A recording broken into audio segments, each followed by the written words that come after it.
各位網友，大家好，多謝大家收睇丁友門新正頭。小薯仔同大家拜個年先啊！祝各位網友身體健康，心想事成咧。最近小薯仔收到唔同網友一啲留言，都幾巧合，問嘅問題都好類似咁，都有趣㗎嚇。佢哋就問：從八字或者一啲術數嘅組合，其實可唔可以從中睇到一啲天災人禍咧？咁樣，我諗啲網友問呢個問題咧，咁都好易理解嘅。就係我諗最近，如果大家有上網睇開 YouTube 頻道，亦都可能因為過年前後咧咁，你會聽到好多前輩高人或者一啲海外嘅預言家啦嚇，講好多關於一啲今明一年乙巳年嘅天災人禍係點樣啊咁樣。咁比較多人論述嘅咧，咁我自己都有留意，就係講今年可能6、7月到啦，就話日本將會遇到好大機會嘅地震喎，咁樣真係講得都幾得人驚嚇。所以有啲人會問：咦，其實係咪真係從啲風水啊、命理啊可以睇得到咧？咁樣我就唔敢講，即係小薯仔致命就真係有得你叫嘅 small potato 啦嚇。你話係咪可以睇到咁準咧？咁樣我就 no comment嘅。不過我自己覺得咧就唔係咁易啦嚇。點解咧？嗱，好簡單嘅。最近加州大火，大家新聞睇到啦嚇。咁啊，好似唔多見到啲前輩高人啊，一啲預言家講加州大火嘅，可能小薯仔睇漏啦嚇。呢單嘢都唔係細啦，係嘛？如果你早啲講嘅，同班有錢佬講聲，佢就算燒咗間屋，都可能將嗰啲貴重物品都攞走先啦，係咪先啊？人身安全之餘，都財富冇失啦，係咪先？再加上比較前少少嘅唐山大地震。一啲年長啲嘅，我諗都聽過，死傷無數。我最近聽啲前輩分析一啲災難咧，都會話：咦，九運到啦，九運到啦咁樣。好多嘢都 related to 九運，都係有趣嘅，乜嘢都同九運有關。咁唐山大地震，或者之前好多嘅戰爭，之前好多嘅災禍，點樣去拆解咧？咁又好似唔關九運事嘅喎，點解又唔多人去論述？又唔多啲師傅去批算咧，咁樣我就覺得奇怪。尤其好多前輩高人真係好厲害噶嘛，可以同個天溝通噶嘛。講到哇，真係咁犀利，提點下呢個世人啦，減少災難啦，係咪先啊？即係我自己覺得啫嚇，小薯仔嘅愚見，你用八字術數命理等等去批人嘅際遇啊，少少周遭發生嘅事啊，或者呢一啲財運啊、姻緣咧咁，我覺得參考性係非常之高。呢個可以理解。你話嗰度天災人禍都推得到咧咁，我自己就仲係嗰句咧，我就 question mark 嘅。點解咧？我始終相信咧就係人力咧不能勝天，天災人禍。如果樣樣都算得到咧，咁又真係世界冇乜災難，個個生活係一個安居樂業。但問題做唔做得到啊？做唔到啊嘛。譬如早兩堂我講咗立春，啲網友都留言睇唔睇到地震啊？睇唔睇到乜咁？首先就我覺得睇唔到，第二我更加唔敢講。如果唔係咧，好似日本咁樣，真係多謝各位大師啊！7、8月邊度有人夠膽去旅行咧？講到言之鑿鑿，人力不能勝天。我係比較相信科學嘅，天災人禍梗係用科學去推算啦嚇。小薯仔嘅睇法啫嚇。言歸正傳都講翻呢一堂都係同命理有關啦。最近亦都好多大師會講翻，咦，蛇年喎。去批算嘅時候咧，通常都係話：咦，好多機會走動喎。點解咁樣講咧？咁其實從12個地支子丑寅卯數落去，你要發覺咧，每一個地支配合到你個八字嘅話咧，其實某程度上咧都睇到少少嘅 indication，你嘅人生命運嘅趨向都可以參考喎。嗱，12個地支通常分3組啊，大家都知啦嚇。第一組叫寅申巳亥，我都講過噶啦。不過我呢度都想補充少少，當上下堂，當補下課啦。寅申巳亥咧，其實可以理解成乜嘢咧？就係驛馬走動。咁當你係嗰一年咧係寅申巳亥有個年嘅話咧，或者係你自己喺四柱裏邊嘅地支有寅申巳亥嘅字嘅話咧，嗱，各位網友自己測下、推算下、回憶下，會唔會係真係多走動咗咧？奔波咗咧？譬如係工作上都多咗四圍去咧咁樣。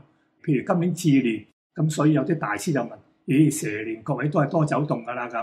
咁呢個仲人生之海地支呢個年咧去推嘅咁，因為佢係驛馬嚟㗎嘛。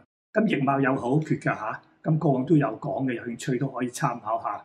咁除咗驛馬呢個口訣，咁仲有第二個口訣咩咧？就係子午卯酉啦。呢個第二個地支嘅組合，子午卯酉咧，大家望到就知咩？桃花啊嘛，係嘛？同埋主咩咧？異性緣比較重。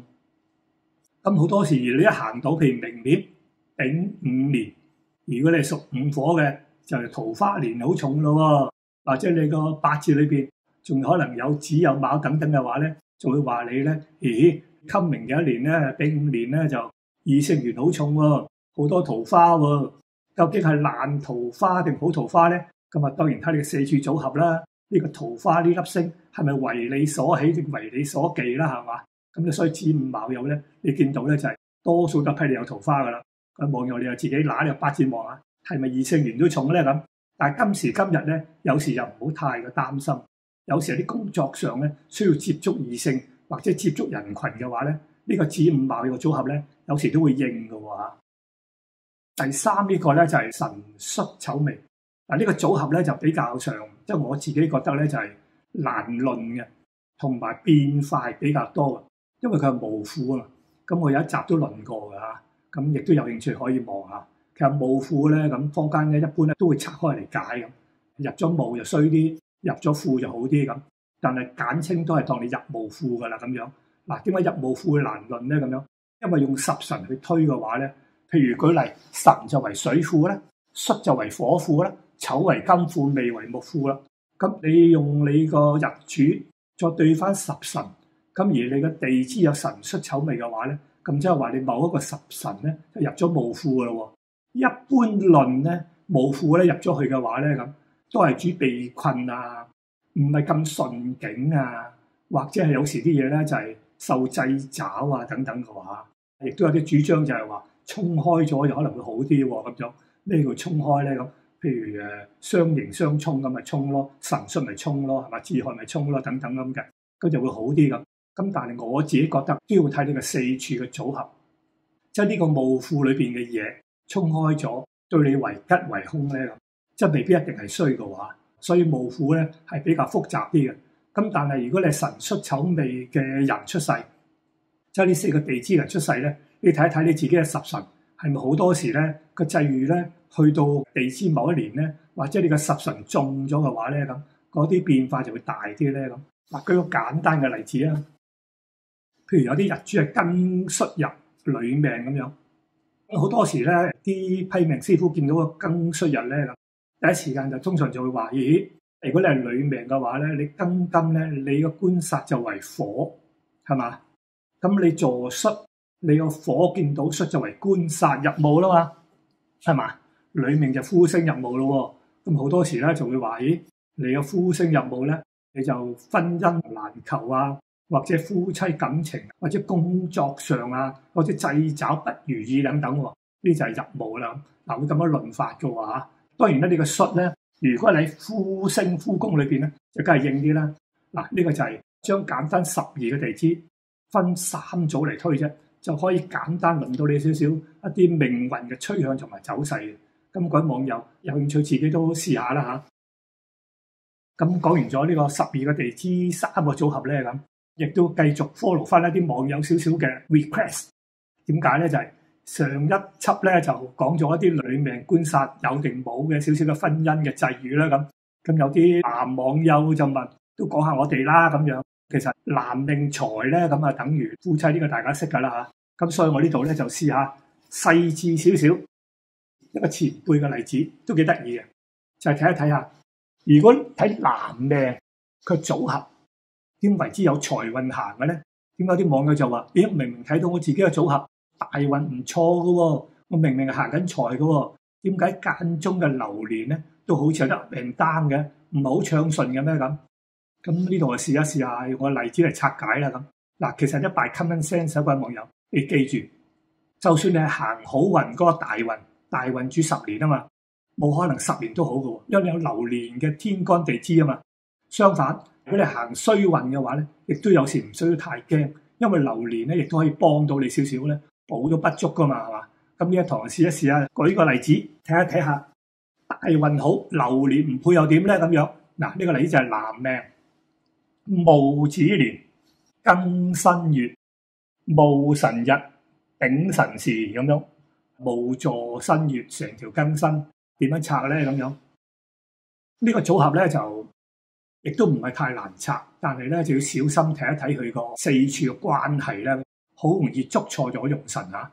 嗱，呢一個組合究竟係本身係強啊定弱啊，還是有啲咩特點咧？咁樣做少少分析，佢個缺點咧，我自己就咁睇嘅。戊土生喺庚申月，土生金，呢個食傷係咪泄氣太重咧？地支更加係點啊？辛子辰，一個大水局，食傷生財，唔錯啊，係嘛？但問題又泄氣又水局，對呢個戊土究竟受唔受得咧？咁樣，尤其佢比劫亦都好重，土多啊嘛。好啦，個好處就係點咧？個好處就係，咦，戊日主佢自坐神土喎，得年干戊土幫身，因為年干係戊子啊嘛，係嘛？佢自坐係乜嘢啊？自在戊辰，咁有個年干有個戊土幫身，自坐神土，咁啊好似又唔太差喎。最主要就係點咧？佢時柱為丙辰，呢個丙火就真係靚啦。呢個丙辰咧，除咗可以幫佢之外咧，亦都係令到佢更加係身強啲，受得起財喎，係嘛？嗱，呢個就係咧一個平衡點嘅睇法。咁拆開呢個組合咧，我覺得咧佢個身咧唔太差嘅，佢係受得起財嘅咁樣，更加係地支咁多財咁。咁係咪話佢行財運就好正咧？咁樣嗱，睇一睇佢呢個例子啊，我就抽咗佢幾個大運嚟做一個少少嘅比較。30歲行癸亥，40歲行甲子，50歲行乙丑。